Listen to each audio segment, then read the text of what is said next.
اعوذ باللہ من الشیطان الرجیم بسم اللہ الرحمن الرحیم رب اغفر لی وتب علی انک انت التواب الغفور.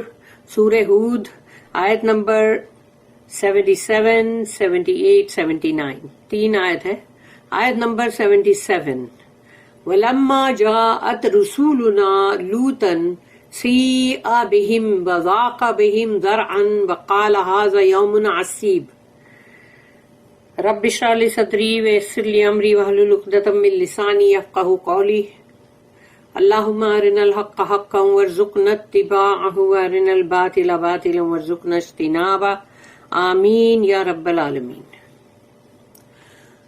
تو آیت نمبر 77 جو ہے وَلَمَّا جَاءَتْ رُسُولُنَا، تو جب آئے ہمارے رسول یعنی فرشتے، وہ بھی تو اللہ کے میسنجرز ہی ہیں نا.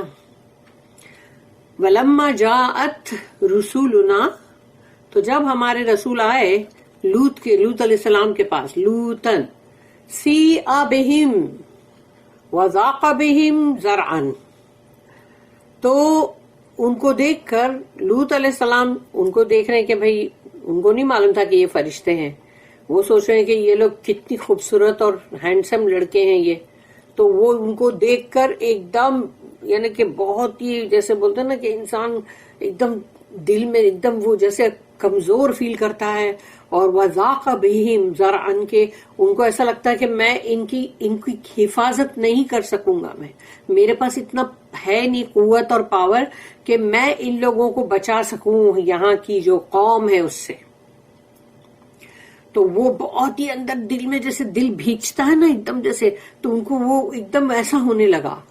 وقال، اور انہوں نے کہا ھذا یوم عصیب، یہ تو بہت ہی مطلب سخت دن ہے، یہ بہت سخت دن ہے. یعنی ان کو لگا کہ باپ رے یہ میرے مہمان ہیں اور میرے مہمانوں کے ساتھ ابھی جو غلط کام ہوگا تو یہ میرے لیے بہت سخت دن ہے، یعنی بہت ہی ٹف ڈے ہے یہ. When our messengers came to Lut alayhi salam, he was grieved on their account and felt himself powerless to protect them. He said, "This is a distressful day." اور اس کی نوٹ ہے 1574. The story of Lut alayhi salam as referred to in Surah Araf. سورہ number 7 آیت number 80 سے لے کے 84 تک لوط علیہ السلام کا قصہ ہے سورہ آراف میں. اس کے اندر laid emphasis on the rejection of Lut's mission by men who practiced unnatural abominations، یعنی گھناؤنے کام قدرت کے خلاف جو مرد کر رہے تھے. تو وہاں پر ایمفسیز یعنی کہ زیادہ ابھار اس بات پہ تھا کہ ان لوگوں نے کس طرح سے ریجیکٹ کیا، رد کیا سورہ آراف میں. اور پھر اس کی نوٹ بھی ہے 1049. اور پھر سورہ آراف کی آیت نمبر 80 جو ہے وہ مطلب اس کی نوٹ ہے وہ. Here the emphasis is laid on Allah's dealings with men. یہاں پر زیادہ زور دیا گیا ہے کہ اللہ کس طرح کا معاملہ کرتا ہے انسانوں کے ساتھ. in mercy for true spiritual service and in righteous. تو یعنی جو لوگ بھی سچے دل سے جو بھی روحانی طور پر صحیح، جیسے روحانی طور پر جو بھی تم کو مطلب سروس کرنا ہے، جو اللہ کی خدمات کرنی ہے، تو جو لوگ یہ کرتے ہیں اور پھر وہ بہت ہی متقین ہیں، رائچیس ہیں، نیک ہیں، تو ان کے لیے اللہ کی رحمت اور wrath and punishment for those who defy the laws of nature established by him. اور ان کے لیے اللہ کا غضب اور غصہ اور سزائے عذاب.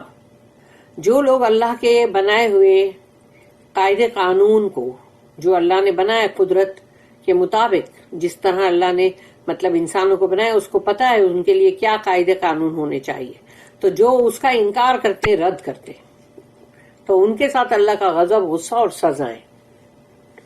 also on men's dealings with each other, اور انسانوں کے ایک دوسرے کے ساتھ معاملات کرنا. and the contrast between the righteous and the wicked, اور پھر جو نیک وکار ہیں متقین لوگ ہیں نیک ہیں اور ایک وہ ہے جو بدکار بد لوگ ہیں اور بہت ہی برے اور وکڈ اور شیطنت والے، تو وہ دونوں یعنی ان کے درمیان بھی، اور who respect no laws human or divine، تو وہ لوگ ہیں وکڈ لوگ ٹیڑے لوگ کہ جن کو ان کی نظر میں نہ تو انسان کے بنائے ہوئے قاعدے قانون کی کوئی عزت ہے اور نہ ہی اللہ کے بنائے ہوئے ڈیوائن لاز جو ہے اس کی بھی کوئی عزت نہیں ہے. آیت نمبر 78. وَجَاءَهُ قَوْمُهُ يُهْرَعُونَ إِلَيْهِ وَمِن قَبْلُ كَانُوا يَعْمَلُونَ السَّيِّئَاتِ قَالَ يَا قَوْمِ هَؤُلَاءِ بَنَاتِي هُنَّ أَطْهَرُ لَكُمْ فَاتَّقُوا اللَّهَ وَلَا تُخْزُونِي فِي ضَيْفِي أَلَيْسَ مِنْكُمْ رَجُلٌ رَشِيدٌ. تو یہ ہے آیت نمبر 78 جس میں کہا وَجَاءَهُ، اور آئے وہ سارے کے سارے. بھئی ہوا کی سپیڈ میں پہنچی نا خبر کہ بھئی ارے بڑے خوبصورت لڑکے آئے ہیں لوط علیہ السلام کے گھر میں. وَجَاءَهُ قَوْمُهُ، تو آئی ان کی قوم، ہنگامہ کرتے ناچتے کودتے سیلیبریشن کرتے ہوئے آ رہے وہ لوگ سب کے سب ٹولے نہ ٹولے. وَجَاءَهُ قَوْمُهُ يُهْرَعُونَ إِلَيْهِ، کہ آئے ان کی طرف بھاگتے دوڑتے اور یہی سب پورے ہنگامے کرتے ہوئے ان کی طرف آئے. إِلَيْهِ وَمِن قَبْلُ كَانُوا يَعْمَلُونَ السَّيِّئَاتِ، اور اس سے پہلے بھی یعنی ابھی وہ لوگ آئے نا، اس سے پہلے بھی تو وہ یہی سیئات میں لگے ہوئے تھے نا، جو برے اعمال کرنے میں. یہ دنیا کے اندر جو سب سے برے اعمال جس کو کہا گیا ہے وہ لوط علیہ السلام کی قوم کے تھے. تو لوگ پہلے بھی یہی اعمال وہ پہلے بھی کر رہے تھے، اور اب یہ لڑکوں کی خبر آئی ہے تو وہ لوگ ناچتے کودتے یعنی مطلب بڑا جشن مناتے ہوئے ٹولے نہ ٹولے آ رہے ہیں. قال یا قومی ہؤلاء بناتی، تو انہوں نے کہا دیکھو میری قوم کے لوگوں، میری یہ بیٹیاں ہیں. یعنی یہ نہیں کہ ان کی 2 بیٹیاں تھی، وہ صرف وہ نہیں ہے، یعنی جو بھی بیٹیاں ہیں قوم کی. تو کیونکہ رسول اور نبی جو ہے وہ مطلب والد کے طور پہ ہوتے ہیں نا قوم کے لیے امت کے لیے. جیسے کہ مطلب جیسے حضور صلی اللہ علیہ وسلم کی والدہ حضور صلی اللہ علیہ وسلم کی جو بیویاں ازواج مطہرات، تو ان کو کیوں کہا گیا کہ وہ امہات المؤمنین، یعنی کہ وہ مومنوں کی مائیں ہیں. تو ویسے ہی مطلب جو رسول ہیں وہ بھی مطلب امت کے لیے وہ والد ہے، مطلب ان کا رول ایک باپ کا رول ہے. تو انہوں نے یہ کہا کہ مطلب اے میری قوم کے لوگوں، یہ ہے میری بیٹیاں، تو کرو ان سے نکاح. یعنی ان کے ساتھ تم مطلب اپنا جیسے رشتہ بنانا چاہیے اس طرح بناؤ. ان کی اپنی 2 بیٹیاں بھی تھی لیکن وہاں پر قوم کی بھی بیٹیاں تھی نا. تو انہوں نے یہ کہا قال یا قوم ہؤلاء بناتی ہن اطہر لکم، کہ یہ جو ہے یہ زیادہ مطلب پاکیزہ ہے کہ تم ان کے ساتھ شادی کرو. فاتقوا اللہ، ڈرو اللہ سے ڈرو. ولا تخزونی فی ضیفی، ضیفی کا مطلب ہے مہمان، گیسٹ. تو دیکھو مجھے ذلیل مت کرو یا مجھے رسوا مت کرو میرے مہمانوں کے سامنے. ولا تخزونی فی ضیفی الیس منکم رجل رشید، کیا تم میں کوئی بھی ایک ایسا انسان نہیں ہے جو صحیح مطلب جس کی سوچ بوجھ بالکل صحیح ہو؟ کیا ایک بھی ایسا شخص نہیں ہے؟ یعنی کہ انسان بہت دکھی ہو کے کہتا ہے نا کہ کیا تم میں ایک بھی ایسا نہیں یعنی جو میری مدد کرے. And his people came rushing towards him, and they had been long in the habit of practicing abominations. He said, O my people, here are my daughters.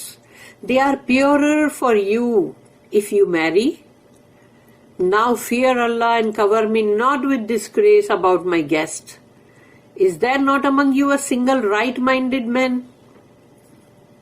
اس کی نوٹ ہے 1575.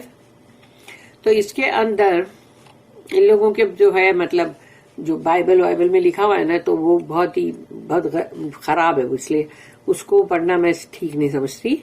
دا ہولی قرآن nowhere suggests such abominations، کہ اس طرح کی جو ان کے اس میں باتیں لکھی ہوئی ہے، ایسی کوئی بھی بات قرآن کے اندر نہیں. اور some commentators suggest that my daughters in the mouth of a venerable man like Lut alayhi salam, the father of his people, may mean any young girls of those towns. یعنی کہ جب انہوں نے یہ کہا یہ میری بیٹیاں ہیں، یہ حاضر ہیں، تم ان سے شادیاں کرو، تو وہ ہے کہ ایک لوط علیہ السلام جو وہاں پر اتنے بوڑھے ہو گئے تھے اور وہ اس قوم کے لیے ایک والد، ایک باپ کا مطلب رتبہ رکھتے تھے، اور ان کا مطلب یہ تھا کہ اس شہر کی، اس بستی کی جو بھی لڑکیاں ہیں، جیسے کہ عربی میں کہا جاتا ہے مائی سن، ولدی مائی سن، ایسا بولتے ہیں. اب یہ کوئی بھی بولے گا، still a common mode of address in Arabic speaking countries when an elderly man addresses a young man. یعنی کوئی بھی بڑا آدمی کسی لڑکے کو، ینگ مین کو پکارے گا یا ینگ لڑکے کو پکارے گا، تو وہ یہی ہوگا کہ وہ اس کو ولدی بولے گا. اس کا مطلب یہ نہیں کہ وہ سچ مچ کا اس کا بیٹا ہو گیا، یعنی کہ وہ ہے مطلب کہ جیسے انسان بولتا ہے نا کہ انگلش میں بھی بولتے ہیں یس مائی سن واٹ از اٹ، تو وہ سن مطلب کوئی کسی کو بھی بولتے ہیں، کہیں پر کوئی ہیلپ بھی کرتا ہے اس کو بھی بولتے ہیں. تو یعنی ینگ مین کوئی ہوگا تو اس کو ایلڈرلی لوگ جو ہے وہ اسی طرح بولتے ہیں نا. پھر ہے آیت نمبر 79. قالو، یعنی ان لوگ نے کہا لقد علمت ما لنا فی بناتک من حق وانک لتعلم ما نرید. تو اس قوم کے لوگوں نے کہا قالو لقد علمت، تم جانتے ہو اچھی طرح سے، تمہیں بہت اچھی طرح سے پتا ہے، ما لنا فی بناتک، ہم کو کوئی ضرورت نہیں تمہاری بیٹیاں یا لڑکیوں کی. تمہاری جو بیٹیاں مطلب تمہاری نہیں، اس شہر کی بھی ہم کو، تمہیں اچھی طرح معلوم ہے کہ ہم کو ان کی کوئی ضرورت نہیں ہے. من حق وانک لتعلم ما نرید، اور تم اچھی طرح سے جانتے ہو کہ ہمیں کیا چاہیے. یعنی کہ انسان جو ہے اب وہ بالکل جیسے بولتے ہیں نا کہ بہت ہی گراوٹ پہ آ گئے. وہ لوگ کہہ رہے تم جانتے ہو تم ہم کو کیا چاہیے، نہیں چاہیے ہمیں تمہاری بیٹیاں. تو یہ وہ طریقہ ہے ان کا، کیونکہ جو بھی گنہگار سینرز، ان لوگوں کو ایسے ہی ہوتا ہے کہ اگر کوئی رائچیس انسان ان کو کوئی نصیحت کرے گا تو ان کو بڑا غصہ آئے گا. They said, well, you know we have no need of your daughters. Indeed, you know quite well what we want. یہ ان لوگ کا جواب ہے. تو اب جب تفسیر ابن کثیر کے اندر اس میں اور ڈیٹیل ہے انشاءاللہ.